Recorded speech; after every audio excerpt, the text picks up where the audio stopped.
My name is Yareli Arriola. I am the new events and outreach coordinator.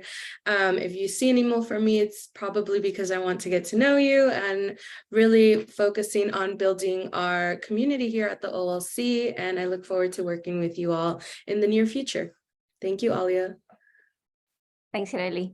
As I say, so Yareli, you'll be hearing from her quite a bit moving forward. So please do drop a hello message to her. So let's get to this morning's session. We have a quick agenda here for you to take a look at, and please do not fret. We will be sharing these resources and slides with everybody after the session as well. But today's session, the literacy roundtable, we have three great speakers who have given up some of their time to kind of come in and share space, expertise and information with everybody. And we'll be looking at three different perspectives around Oakland's literacy landscape. We have Romy Trigg-Smith, who is the Director of Early Literacy, PK to 2 at OUSD. We have Jasmin, Director of Early Literacy at Education for Change Public Schools, and we have Erin, who is the Early Learning Program Manager at Aspire Public Schools, and they will give you more information about their role and the work that they do. And on that note, I will throw to Romy. Wonderful. Yareli, can we go to the next slide? Oh, and yeah, perfect. So just a little bit first about process. We are going to do something a little different. We're going to kind of talk through those 4 topics that you saw on the agenda. We're going to talk through curriculum, assessment, tiered supports, teacher support. What we're going to do is one kind of quick 1-minute intro, like theoretical frameworks, conceptual background for kind of the topic. And then each of us from our different orgs are going to kind of talk through the context and the work in our context and landscape. So many of you, I see some familiar faces, already really familiar with Scarborough's rope, which you see on the screen here. Really just want to kind of ground us all in what I can say from all of our standpoints is an essential component of our literacy instruction is making sure that we have high quality instructional materials that align to the science of reading. We all use different frameworks. I know that in OUSD, we've been using a lot of different science of reading kind of research theoretical frameworks to kind of ground our work and our shifts. We've used Simple View of Reading, we've used Scheffelbein's framework, Aries phases. But Scarborough's rope is a really strong visual to kind of help us understand what we want for our kiddos, what's essential for our learning spaces and for our teachers to make sure that is included in their instruction. So you see here 2 key strands and one of them being language comprehension, right? Making sure that our kiddos get standards-based tasks that build background knowledge, that builds their vocabulary, that really explicit instruction around language, verbal reasoning, literacy knowledge, as well as our other strand that is really the word recognition bucket, our decoding work, right? Phonological awareness, decoding and sight word recognition. We all use different curriculum to kind of address the different strands in this rope. From OUSD's perspective, I think the journey to really make sure high quality instructional materials addresses this rope kind of began in the height of the pandemic, 2021. We did this big revamp, we did this big visioning across different stakeholders, and we really at that point defined a language and literacy vision for our TK through 5th grade students that really for us put a stake in the ground of what we wanted our teachers to make sure was being included in our instructional minutes. That shift and creating that vision, I think, gave us a North Star as well as kind of an anchor for some decisions. One of the biggest decisions being our adoption of EL education for that knowledge building curriculum or that language comprehension strand. So we use this actually last year was our first year adopting district-wide all of our 50 plus elementary schools using EL education for that language comprehension strand. We often say core literacy block and really making sure that we're expecting that foundational skill block happening. So that word recognition work, we use SIPs. I know you'll see that a lot, the acronym Systematic Instruction in Phonological Awareness, Phonics and Sight Words. as well as what I feel like is kind of nuanced within this language comprehension bucket, which is that really explicit work around language structure, right? The syntax, the explicit vocabulary instruction, the opportunity for oral language development, which often happens in our designated ELD block. And we've done a big amount of work in doing some homegrown curriculum building in OUSD to design designated ELD lessons that actually attaches and links to our EL education core module. So, you know, when a kiddo is reading a rich, complex text around birds, they're doing some unpacking of sentences, some reconstructing of sentences. The designated ELD curriculum that we're building out, and we just did a big launch this past year, is connected to that core literacy block, which is key. So that's the perspective from OUSD. I'm going to go ahead and hand it over, I think, to Jasmin to talk through EFC's work around curriculum. Yeah, so again, I'm Jasmin Tao from EFC. Good morning. And EFC is in a different spot than OUSD or Aspire in that we are actually went through the adoption process this year and are launching a new knowledge building curriculum fish tank next year. But a lot of the things that Romy spoke to are quite similar. And I think for us, it really came down to when we think about language comprehension and all of the different kind of sub skills and strands, we really looked at, and many of you have probably heard Kareem talk about like usability, like what is the floor for teachers that we know we get all of our networks and districts get new teachers every year. We get, you know, some TFA, some transferring from a different school, like it comes in every year. What is a tool that's going to have a solid floor so that kids are getting high quality instruction in every classroom? And similar to OUSD and Aspire, there's a lot of progress and strength in our word recognition work. We also use SIPs. We also have a commitment to structured and systematic phonics and phonemic awareness instruction.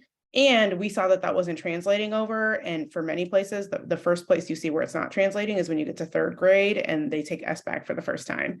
And so we wanted something to match the rigor of what kids would see in terms of text and task in SBAC. And so we went through the adoption process this year, including I took a team to Boston to Match Community Day, which is where Fish Tank originated, to see it in action and really see how that school has used the curriculum for many years and have nearly all but eliminated disproportionality between key subgroups, disproportionality for language and race and things like that. And so we are kind of excited for the launching point. But again, before I turn it over to Erin, I'll say that ultimately all of these curricula are knowledge building and do get at all of the different sub skills and components of language comprehension. And I'll turn it over to you, Erin.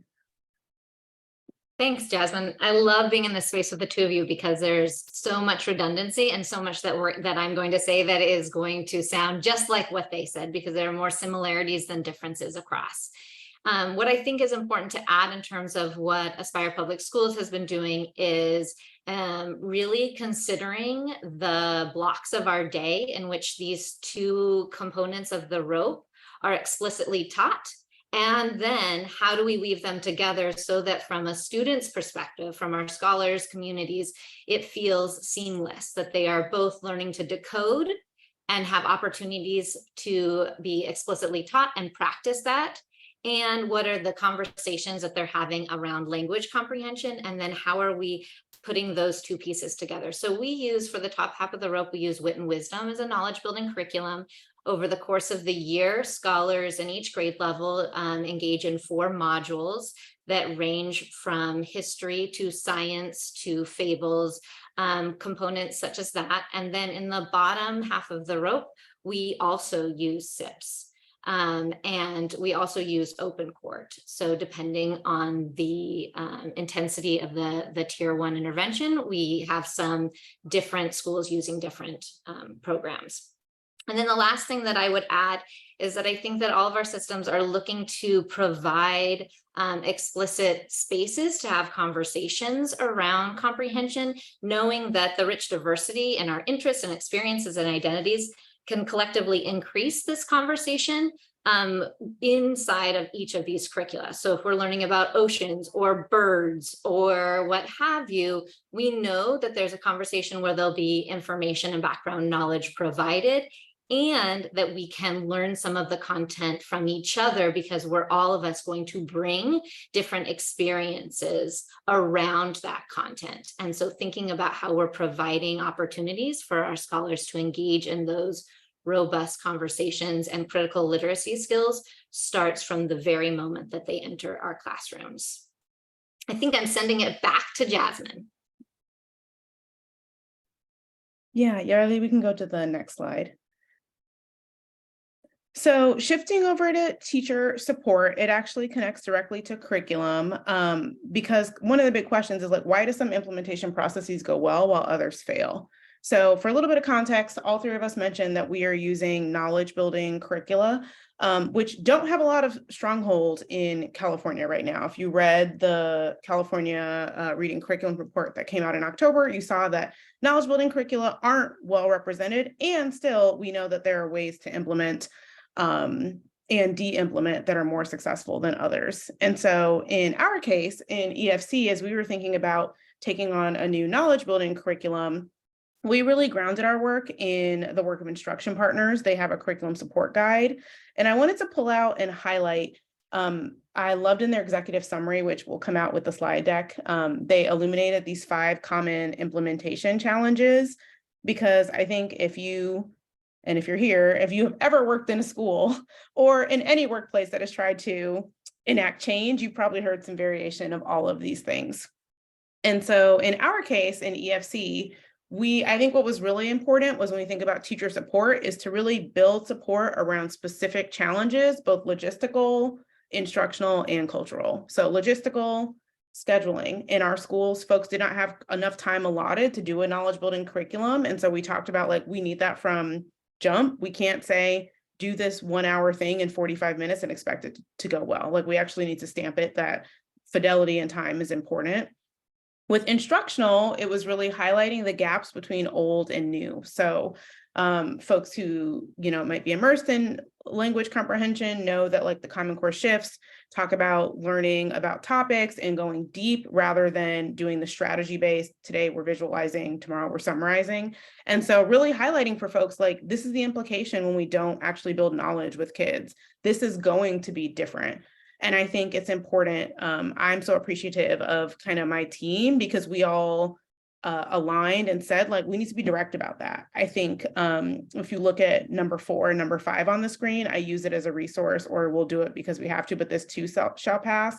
When we're soft on what's changing, then that actually really slows implementation and can give people some experiences that make them more resistant, not based on the curriculum, whatever you're asking them to do, but based on the human and interpersonal experiences of feeling, tricked or misled. And then finally, the cultural and mindset gaps are something that we always come back to and address and name explicitly with teachers. Like, we have to build our mindset around what kids can do, because all of the outside forces are telling us they can't do it. So saying, I believe, is great. And that on its own, I'm going to be blunt with y'all, is naive in our current context and landscape when so many kids can't read. And so I think really unpacking, what does it look like to say, I believe that every kid can do this? What am I doing to show I believe that every kid can do this, is what's super important. And then before I toss it over to, I'll toss it back to Romy to talk about teacher support as well. I would say in our particular process, a question or kind of a theme that came up that I would recommend going forward is we really named where we're looking for consensus and where we're looking for commitment. And so in an adoption process, there are times when we need to get buy-in, ideas, opinions. And now I mentioned we're adopting this next year. We're in the commitment phase. And so that doesn't mean that culture or logistical or instructional work doesn't keep happening. But I think if I think about this, like, bridge between consensus and commitment, it gets wobbly if folks aren't clear where we're looking when. And so I'll turn it over to Romy and just want to say, like, I think my team is going into next year with our teachers. We're going to have a returning teacher curriculum institute. I'm actually leading it next week so that returning teachers can internalize now and be a resource for new teachers. And one thing I'll say to them that I'll say today is, like, it's not happening to us, it's happening because of us. And so really grounding and centering that agency, it feels really important when we think about teacher support and really making important shifts for kids. Okay, Romy, I'm turning it over to you. Awesome. Yeah, teacher support from an OUSD standpoint. I think I would love to have another visual on the screen because I'm a very visual learner. So I'll try to talk through a visual. I think of our instructional coherence system. A lot of you that might have been in sessions with me in other spaces have probably seen the gears that we put up on the screen when we think of the levers that we need to really shift and improve to make instructional improvements in the classroom for kiddos. We have 3 big levers or gears that kind of wrap around that teacher support lens. One of them is foundational PD, making sure that we have really strong baseline foundational professional development around the curriculum. And of course, for us, that meant around the shifts that we are making for our different curriculum. Another gear is the ongoing curriculum-based professional learning. So making sure that there were spaces where teachers come back to continuous learning in their site-based context. And then our final gear around that teacher support lens is really the on-site coaching that a teacher is going to get from that individual or that expert on-site to continue to move their practice. So we've really tried to move each of those gears. I think some of you might have heard me talk through that foundational baseline PD. We created at the beginning of last year kind of our OUSD Language and Literacy Institute. What we wanted every single teacher and educator leader to experience, to feel ready to lift the curriculum, was really around the what, why, and how, right? Around EL education. Why are we making this big shift? Why is it important to address this strand within the context of the science of reading? What is the curriculum? What are the different components? What are the different protocols? And then how do I actually implement it? And I think it's really important to have those kind of foundational learning experiences, but to continue that thread with ongoing, right? Curriculum-based professional learning. So what we've done is really try to create protocols, to create resources to support literacy coaches within building cycles of inquiry at sites around like what shared learning and input can then support with planning and practice, and then looking at student outcomes so that there's a real way for teachers to really set goals to kind of monitor their own progress in professional instructional practice as well as student outcome.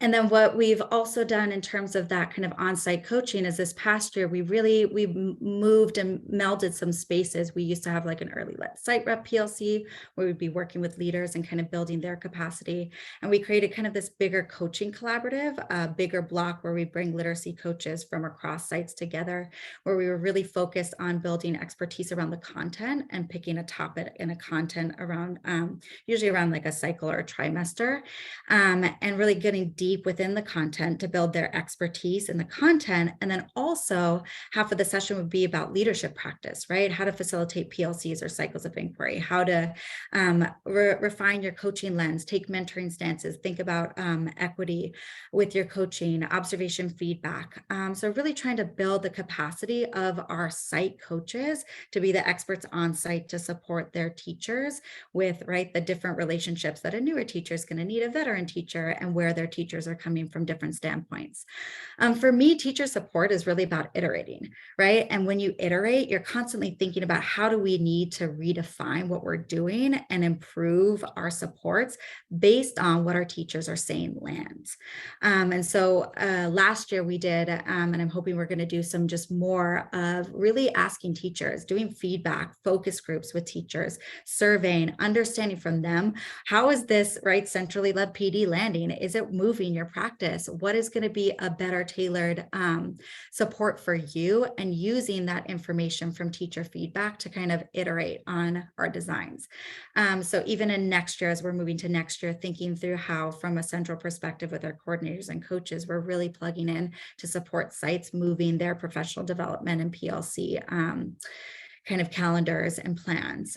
So I will leave it with that because I think I'm probably going to go over if I don't. And I'll pass to Erin to talk through teacher support at Aspire. Thanks, Romy. And I think what you're hearing over and over again is this idea of adoption of this curriculum with integrity. We want a floor created in our systems, and we want the iterative, creative work of the professionals within our systems.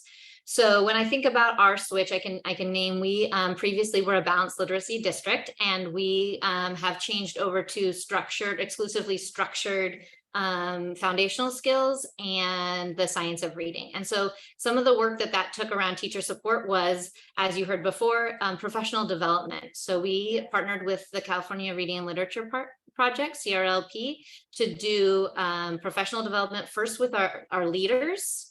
That included principals, included district and regional instructional programmers, and reading interventionists as the first wave. And then we went with K2 teachers, TK2 teachers, and then we went with 3-5 teachers, so that everyone was getting the same professional development. And now that everyone has attended that series, we have a series every year annually with our new teachers, so that new teachers into our system can continue to get that professional development. Alongside that, we have coaching, which is coaching for all of our instructional partners. So that means not just teachers, but our IAs, our ed specialists, everyone collaborating around that coaching paradigm. And then lastly, last year, we started with our teacher leaders have their own series. And I think this is a really critical component, because our teacher leaders are those teachers within our systems who are actually the on-the-ground leaders who other teachers go to understand more about what's happening. And so they're involved in a series themselves, they're stipended for their time, and they do an action research project. That's just a little small thing. What do you want to try out in your group that you want to try and change? And then what have you learned from that? And the message that we get from that experience is even these veteran teachers that have been teaching 5 years are just like me. We're still learning and iterating and looking for how we can make sure that we're reaching all of our scholars. And that tells us as a system, we don't want to finish professional development in this area. We don't want to stop coaching. It's something that we want to continue digging into. And then the last piece that I want to include is around, I did this year empathy interviews for our students. So what do our students see from this change from balanced literacy to structured literacy? What are they hearing and seeing? And 100% of the students interviewed believed that their teachers believed in them. However, when they're looking at like, what is the, what I asked, what will your teacher tell you to do if you get to a word and you don't know how to read it? And it was still under about 70, it was about 50 to 60% of the students were like, they're going to tell me to sound it out. And there are 40% of it that says they'll tell me the word. And so I want to create a system where we're still looking that 100% of the kids are going to say like, oh, my teacher's going to help me sound this word out and do this work. They're not going to just tell me the word, because we want to create independent learners. And so that takes us as instructional grownups in the system to continue our learning, to be able to provide that coaching and professional development. Okay, I think I'm tossing it back to our leaders. That is correct. Before I hand it over to Yareli to raise up some of these questions, we are going to jump into a breakout. And I really want people to kind of be thinking about some of these conversations, thinking about potentially some of these calls to action around teacher support. I'm hearing really powerful statements around, adoption with integrity in relation to curriculum and teacher support. So thinking about how what we're talking about specifically affects your area of expertise, the work that you do, and we'll kind of get into that in the breakout. But we do have a question here, Yareli.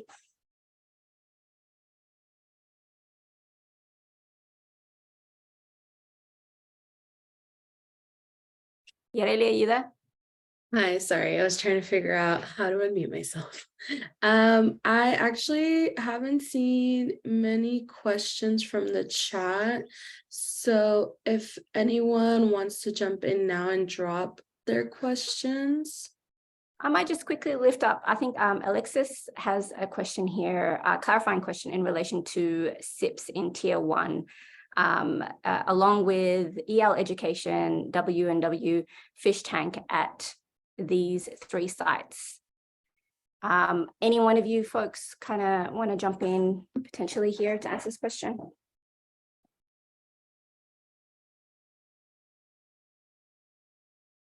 Can you rephrase the question? A clarifying question that may get answered, and I think it's specific to curriculum. Is SIPs in Tier 1 along with EL education? Sorry, I missed that part. Along with EL education, W&W, fish tank at these 3 sites. I can start, since the first part was kind of SIPs in alignment with EL education. So sorry, I wasn't clear to start off with. So obviously EL education is what we use for our language comprehension knowledge building curriculum. We consider that tier 1 for our core literacy. For our foundational skills or word recognition block, we have separate blocks that we've articulated in instructional schedules for our kinder through 2nd grade kiddos. We have been using and will continue to use SIPs as kind of a tier 1 and tier 2. We're actually giving some more explicit guidance next year for how to use it tier 1 for a whole group component at grade level standard for all kids, as well as differentiate groups based on placement. And that really bore out of, we did go through a pilot process this fall where we piloted in OUSD 2 different curricula to see if we would do a different tier 1 adoption for foundational skills or word recognition. We piloted EL skills block 2.0, as well as from phonics to reading in 4 schools, 2 schools for each curriculum. Collected a bunch of data, observation, feedback from teachers, focus groups, surveys from leaders and teachers, reviewed all that data and decided not to put either up to adoption in a unanimous decision. So that's kind of how it plays and works in OUSD. I don't know, Erin, Jasmin, if you want to add anything, or if it was really a question for OUSD. I might, Erin, did you? No, okay.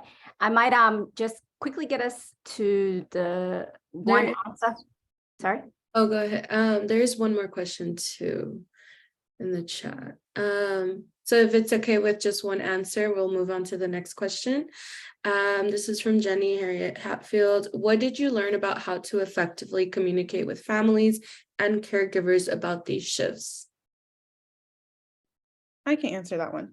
So all 3 of us, don't work with multiple sites, not one site. And so for me, it started with looking at what are the site-specific processes to engage families. And so in EFC, pretty much every school has a, excuse me, family literacy night or a family leadership council. And so I talked to the principal and pushed in directly and talk to families about, let's talk about a like an opaque versus a transparent language. So if we think about the difference between Spanish and English and how the letter A is going to make one sound in Spanish and the letter A can make many sounds in English, this is why we are doing that sound work to teach kids these patterns so that they can apply them to multiple words rather than memorizing. And I think it's important to have people who share some language background or language with people to explain that. Like in my case, I did my own translation in Spanish, so that felt authentic to be able to say, here is some examples of words, here are some examples of words in English. What do you see? What are the patterns? And then I think being honest is really important. At one of the family leadership council meetings, when we talked about our curricular shift, a parent said, what is this going to do that wasn't happening before? And I said, what we see in our data is kids are decoding really well. We just talked about this whole part about word recognition. They can recognize the words, they can't make meaning. And I put the topic list of fish tank in front of, and EL and When Wisdom also make great one-page graphics that show all the topics across the grade. I said, it's going to be really exciting when, 2nd graders are able to describe the digestive processes of the human body, when 1st graders are able to talk about activism and things like, and how this curriculum gives teachers a roadmap to develop all that language and vocabulary and is really clear. And in this case, we took parents into classrooms to see it in action during some of the piloting. And so I think that being honest and direct is really important, and pulling in the right people to speak to, especially when you're thinking, knowledge building is going to benefit every kid, just as word recognition will benefit every or many kids, but really speaking to folks' individual concerns about, I think parents often say, how do I help at home if I don't read or speak English? And I think part of what I say is, you're right, that's okay. It's the teacher's job to teach your kid to read. There are things you can do in terms of setting up like a literacy-rich environment, in terms of if you have someone like a sibling who can help at home. But I think it's also fine to say, that's actually our job. And so I want you to know what you're looking for. And we also pair with FIA, Families in Action, to be able to hold us accountable to doing our job and doing it well. Right. Thank you, Jasmine. So I'm actually going to move us to our next portion, which is our breakout room discussion. I see there was one more question, but maybe we can answer that when we get back. So before we go out and open the rooms, the question we have here is on the screen, which is using the breakout rooms to discuss one potential strategy that might support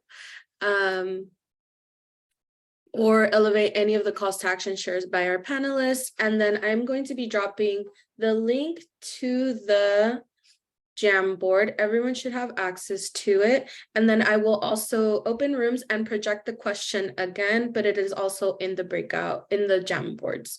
So here is the link. The rooms are going to be opened. You will get an invitation. For our speakers, you do not have to join. I just couldn't figure out how to remove you.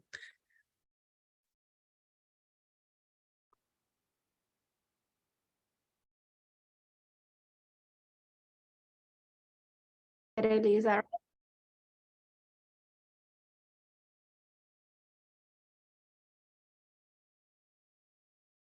right? Okay. Welcome back, folks. Looks like most people are flowing back in right about now. So thank you for spending a bit of time in the breakouts. And it looks like there are some great conversations coming out of that space, and we'll continue to build on those conversations. But let's get back to our 3 experts in the room, in the house. We are moving on to the next topic, which is assessment, I believe. And I might throw to you, Jasmin, are you, or is it Erin? Erin. There we I'm go. going to start us off with assessment. If you can go to the next slide, we're going to introduce a little assessment framework, and I'm going to make an analogy to something that we're all familiar with, which is a doctor's visit. So when you go into a doctor's visit, regardless of whether you're there for a broken foot or a fever or something else, there are some universal screening that happens when you enter, a protocol that is gone through that includes generally having your temperature taken and weighing and some other pieces. This is aligned to what we do in the educational system also. We're going to use a universal screener, and the 3 of us will talk about which universal screeners our systems have adopted. This universal screener tells us how we're doing as a system, and it tells us the next steps. So in a doctor's office, after those universal screening assessments, depending on the risk, there may be further diagnostics, or it may be just practice as normal, continuing your life as a well-visit appointment, or based on the data, there could be a blood test or an X-ray or some other type of assessment that will diagnose the problem that you are coming to the doctor for. This is akin in the educational system when we find that there are students that are at risk with our universal screener. We also allocate additional assessments to really understand why that risk is present. And one of the first things we're going to look for is this a decoding risk around that word recognition, or is it about the top half of the rope? So is it vocabulary or something else? Based on this additional assessment, we're going to look at allocating an intervention that's aligned to the data that we received based on our diagnostic. And then we're going to progress monitor that intervention for several weeks and look at additional data. Just as your doctor would have you, if you have a cast that's put on, would have you come back in several weeks to look at whether it has been effective, or whether the diet or whatever they've had you try has worked out. So we're going to go, each of us, and tell you a little bit about what assessments we use in the system. At Aspire, we use MClass, which has DIBELS 8 as our universal screener, and in K2, and then we use iReady in 3.5 or 3.8. This universal screener will tell us if there is risk. And then if there is risk, we start with a SIPS placement test as a diagnostic to understand whether the scholar has a word recognition need for a more explicit instruction. And so then we will allocate the intervention based on this. For our youngest scholars in TK and the beginning of kinder, it may be that they haven't been exposed to the alphabet yet and explicit instruction. And so we also use I see our Fluent Seeds friends here. We use our Seeds framework to do sign in and some other interventions, which we don't really call these kindergartners that are coming in at risk. They just are new to our systems. And so we want to make sure we've tried several things and see if that explicit instruction is sufficient in order to have them engage with the standards aligned instruction. What do we do over at OUSD, Romy? I'm finding the unmute. Yes, so we, as folks might know, really overhauled our assessment system. And so we, again, in the height of the pandemic, challenging time to really make big shifts, but knew we needed to collect some really reliable, valid data around our students as readers, and really actionable data, right, for teachers as well to act on. So we use iReady as our universal screener, K-5, actually K-8, middle school as well. It serves as a universal screener and a diagnostic. You actually get some pretty precise information around domains, but as well as bucketing students for kind of further diagnoses. And we do also use Dibble's EDL. We're actually going to be moving next year to incorporate MClass for the flexibility of the tool to really give our teachers the agency around what does the students need? What metric do they need to be using to kind of progress monitor? So we're giving some agency to teachers around that. And we also actually on our assessment calendar that we kind of articulate across the year for really educators in different grade level bands. So our calendar for kinder looks different than our calendar for first grade. We also incorporate our SIPS mastery test as kind of essentially collected and supported mechanism for kind of that short cycle, just in time progress monitoring for students as well, really to understand how are they acquiring the skills taught, and then allows us to do a lot of data synthesis through our dashboards to provide leaders and teachers with the data in formats that is actionable, right? Item level analysis so that we can work out precise sight words that kids aren't understanding, or also sounds that they're not able to articulate, or words they're not able to decode. So getting that data and rolling it back to teachers so that they can use it. We have done a lot of work around understanding the iReady dyslexia export so that we can use that mechanism for screening.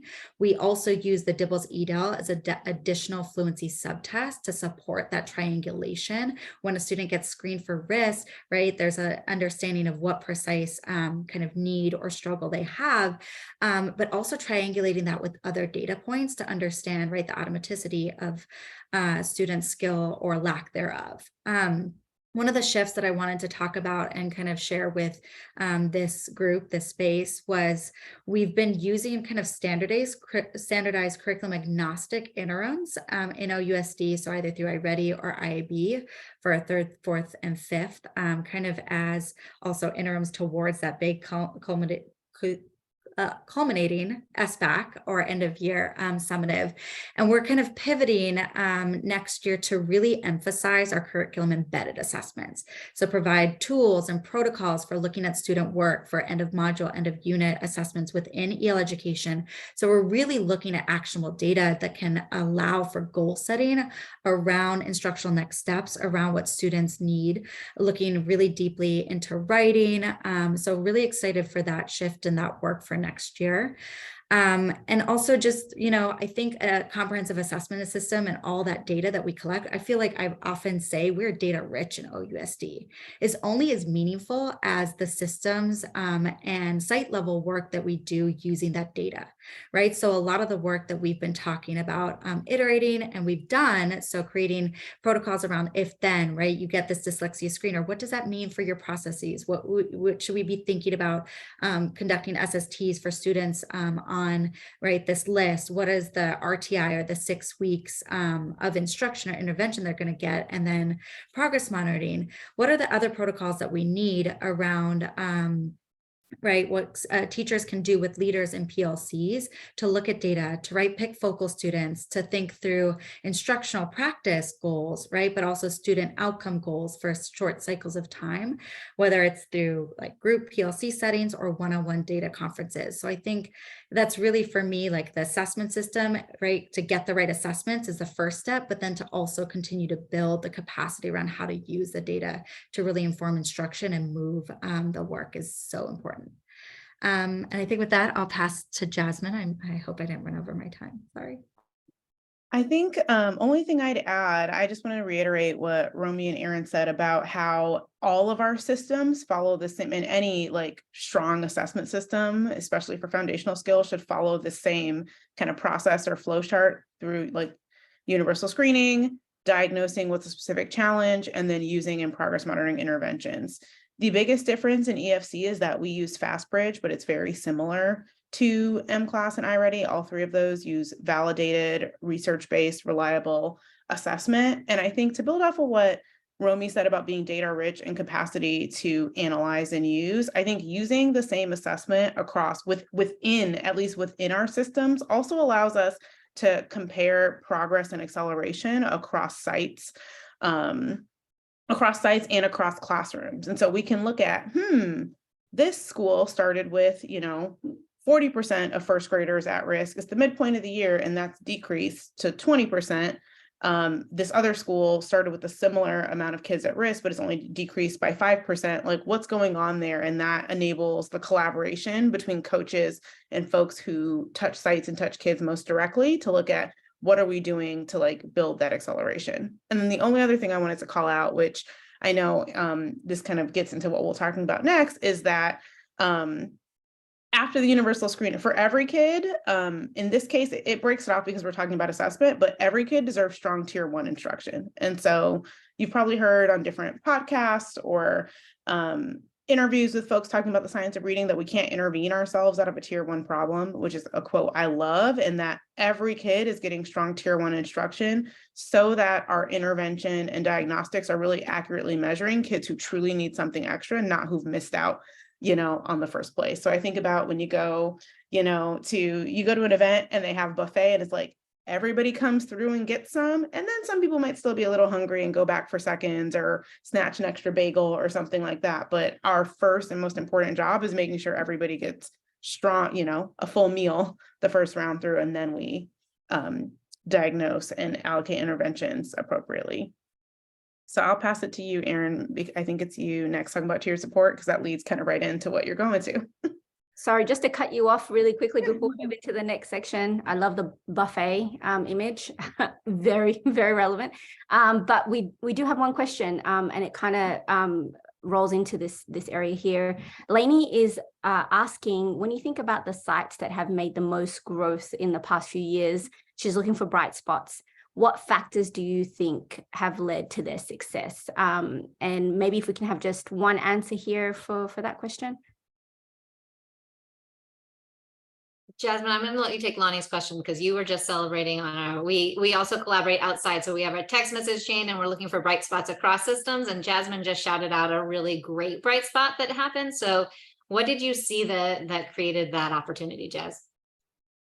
Well, I think there's a lot of things, but if I were to pick one, I think it's really, I think the schools where I've seen like the most progress, they really know and believe in and don't budge from the end target, which is grade level proficiency. And so even though there are conversations about, I think about, it's interesting, Erin and I both, and Romy too, both heavily support like TK2. And there's this big thinking about, second grade, you're moving to third grade, is, the first tested grade and things like that. And I think it's interesting that in the particular schools that I work with that have had the most success, they've moved a lot of that work in second grade, which we know our second graders, kindergarten during the pandemic or kindergarten during the virtual year. But I think holding to that goal of like, this is it, this is the target, meant that all of their actions were driving toward that. And I think that's not the only thing, but really being unapologetic about where the bar was and saying like, again, this is not happening to us, it's happening because of us, that we are moving kids toward that bar, was what has really moved and accelerated schools, even though, yes, we're still coming out of, the pandemic and the implications of that. I don't dismiss those at all. And for most kids, this is the only second grade class they're going to get. This is the only kindergarten they're going to get. And so we give them high quality, regardless, today it's a pandemic, tomorrow it's, I don't know, universal healthcare. Let's speak something positive into the space. But I think that's the thing, being really clear on that bar, enrolling folks in that bar, and not letting, the little distractions, of which they're not little in terms of lack of importance, but little in terms of not directly aligned to the goal, really take the school off track.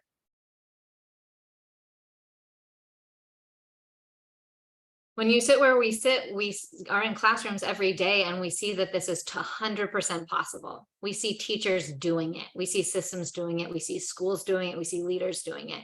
And so any place that it's not happening, we know it's not the students. We are relentlessly pursuing that our students, given the right conditions, can become readers. And so we're just going to keep going until that is true for all of our scholars. The last thing I would say about this universal screener is it's truly universal. So every scholar should engage in this type of activity. That means all of our students with IEPs. It helps us understand who our system is serving. All of our students who are chronically absent. We are having to work really hard to make sure those students are part of this universal system, so we really truly know how our systems are serving all of our scholars. Which goes to our next slide around tiered supports. When we get the data to how everyone in our systems are doing, we can make sure that we allocate our supports equitably. And we're going to start with what Jasmin was talking about is our tier 1. This is for every single scholar in our system that what their classroom teacher is providing is an instructional program that is standards aligned and it is inclusive of all strands of the rope. And I put whole class small group on here because you'll hear as we're talking about sometimes in small groups, it's for everybody. Everybody is part of a small group, even though those may be equitably distributed in terms of time. So there's your buffet, and everyone goes through, and then based on the data, people are going to get a little more. So a little more could mean smaller group. It could mean increasing the explicitness of the teaching, adding multimodal or multisensory components. It could be switching out instructors that have more experience.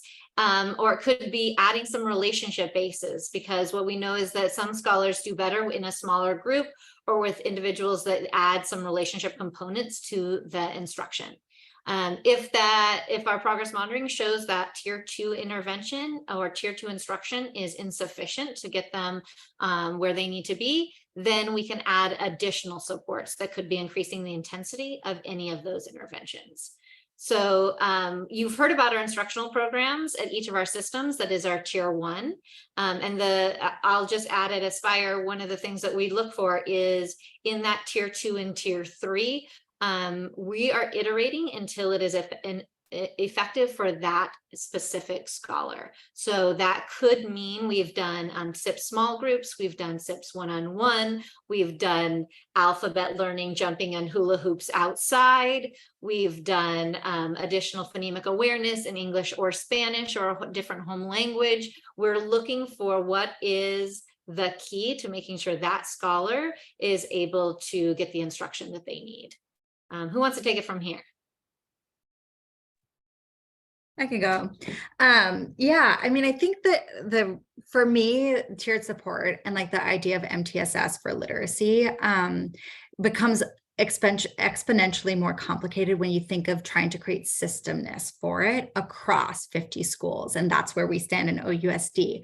And so I think Erin really clearly articulated, actually, so did Jasmin, just like the necessity for the tier 1, like that's where you start and strengthening that, because we know that it really should catch and like support the bulk of our students. And so I think for us was really the journey around articulating like, what is it that we want every school to say is their tier 1? And then how how do we provide guidance for it and all the things that we've talked about before, the foundational training, the ongoing monitoring and support. And so we have gone through a journey where we're articulating guidance for instructional schedules so that we make sure, right, that core literacy block that is on there for the guidance for schedules. There's an hour, right, for 3-5, there's that space for all block for the small group that all students should get, small group complex text work. There's the 30 minutes for the designated ELD. There's the hour block for well, now hour 15 for, right, for us really getting to that tier 1 in foundational skills, as well as the differentiated small groups. We've tried over the past couple of years to really define and support that tier 2 as the additional dosage. So giving support to our literacy coaches around, like, what do you do when a student is struggling with the phonemic awareness that aligns with that tier 1, but is additional. So more frequent, right? That potentially 3 times a week, extra 30 minutes with blending or segmenting, using Alconin boxes or using rubber bands. So we've done some professional development around that. It's tricky to then have that as like system-wide approach, because then it lands differently at different sites. So we actually spent this past spring really trying to articulate for us, what is our MTSS framework for the different grade level bands for TK, right? What is tier 1, 2, 3, and in terms of instructional strategies, the assessment progress monitoring that we want to be done, as well as like processes for K2, for 3-5. And I think that's really important, right? Because there's also spaces in which we're talking about, like, when does the data get reviewed, right? When are we looking at in a PLC space or in a cost space, or at a coordination of services team meeting at a site? We're looking at data to make sure that we're identifying those students that do need that additional tier 3, that like even more dosage, potentially one-on-one multisensory support. For me and OUSD, I think definitely while we were articulating that framework for what we want to be true in terms of MTSS, like we started to see some holes, right? Like, what is it that we're saying or what we're able to give to students when we are getting that additional small group, right? With that SIPS routine, that decodable word reading that they need additional work with, but then they're still not moving. Are we really saying that we're getting that one-to-one multisensory support? So we are exploring for next year, doing some pilots around potentially platforms that can get us that kind of one-to-one multisensory support. I think for us in Oakland, we've been really focused on our tier 2 using our literacy liberators or our early literacy tutors, getting a lot of community in. We've got 92 allocations across all of our sites and building up their capacity. I think Fluent Seeds is on the call, partnering with Fluent Seeds, Oakland Reach, to make sure that we're getting our tutors in to plug into K2 classrooms to support that differentiated small group and additional dosage work. But I think as well as continuing to build that capacity of the cadre of those educators is thinking through that tier 3, right? Is like, I think all of us on this chain, Erin, I think is spearheading it. Like, how can we get some OG training or in Gillingham training for a cadre of educators and see how that might allow us to get that that additional one-on-one tier 3 support for those kiddos, of course, demonstrating the need through data. And probably talk too much, so I will go ahead and pass it to, I think, Jasmin to close. Yeah. It's great because you say everything that I was hoping you'd say, so I can just add a few things and we'll be good. Yeah, especially I think there's so many similarities in our systems. We also in EFC have literacy tutors and interventionists, many of whom are parents of kids at our schools who are doing that additional dosage of SIPs. And we have a tutor lead who actually leads their PD and development. And I think that speaks to what Romy said about like systematizing. Of course, it's very different when you're talking about 50 schools versus, you know, we have 5, and still there's a need to really hold tight to what are the goals of this role in this instruction. And so where, going back to Lonnie's question, where it's been, you know, most successful, tutors aren't randomly pulled to sub. They aren't randomly assigned to recess duty. Like, the focus is on the instruction. The focus is on using their preps really strong and strategically. The focus is on pulling, shout out to Shannon. I know she's here, she was, pulling that data. And then I'd also add there's another level of system that's thinking about the whole child, and where, when we move, especially from tier 1 to tier 2, where do we pull in kind of like office or operation support around attendance? Where do we pull in sometimes you need to pull in folks if the home language is a language other than English, but that's not who a language that the instructor speaks, and you need to pull in someone. I think we have one particular school that has done a great job of hiring so many tutors who speak Hmong, and I think that has made a significant difference in the data because they have folks on staff who are able to work with families and not play so much telephone of, I'm going to try to say it in Spanish and hope you figure out what I'm saying type thing. And so I think there's that other level of systematizing of really looking at all the factors as we move to tier 1, tier 2, and tier 3. And I think going back to what Erin said kind of towards the very beginning, that fidelity and integrity is important. We don't want tier 2 or our tutors to be like rescuing or saving kids from poor whole class instruction or classroom teacher instruction. The role of the coach, and our roles too as coaches of coaches, is to really hone in on are all parts of the system really working at maximal capacity. And that way we know that we're really making, decisions driven by the academic data, not by other factors like absences or things like that. I think it's back to the facility. To Romy, you're gonna wrap us up. I might just quickly jump in here. Also want to shout out Fluent Seeds. I had a great opportunity to sit in on some of their training with the literacy liberators, and it's a great set of folks who are doing some amazing work. Before we might do a quick change of agenda here, folks. I'm thinking we jump into the breakout just to kind of keep the vibe really going. I love this conversation. There's some really great points here that I want people to echo on in relation to the conversation around assessment and tiered support. So we'll jump into breakouts and then come back for a summary on general points and conversation. So Yareli, do we have yep, there we go. In the chat there, folks, you have your Jamboard link. And again, same question. We're really looking for people to be in conversation about a potential strategy that might support or elevate any of the calls to action around these points. If you're still moved to continue the conversation prior, some of the points around teacher support and curriculum, please do so as well. But we are now looking at assessment and tiered support. So Yareli, if we can get people moved into those breakouts, please.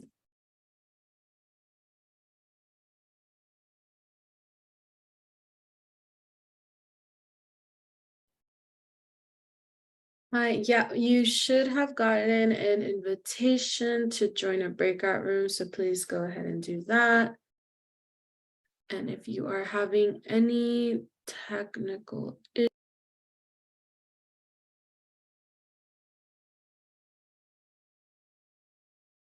Is that everyone back? Okay, I think we're closing here. This was our summary slide. Obviously, you see the 4 kind of buckets or topics that we talked through: curriculum assessment, teacher supports, and tiered supports, kind of an outline of what we all do and use in our different orgs. I'm not going to voice over everything.